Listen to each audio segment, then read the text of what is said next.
Hey guys, thank you for joining us again at Car System Installation. Today we're going to show you Apple CarPlay on Mercedes ML 2013 on the factory screen. We are using the vehicle controller to allow us to change the setting, walk around between the Apple CarPlay options here that we have. We have music, we have the Waze, we have the WhatsApp, everything that you have on Apple CarPlay will show here. We can also do voice commands using the factory button. So we're gonna do the voice command. Send a text message. Who do you want to send it to?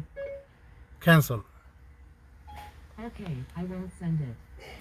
Okay, and like I said, we have the Waze in here. You can do the follow instructions. Okay, this one doesn't have the Waze activated. Go to the home button in here. Maps, anything that you have on Apple CarPlay available on the factory screen here. Okay, for more videos and more electronics for cars, you can always find us at Car System Installation. Subscribe to our channel and we'll see you next time. Have a good day.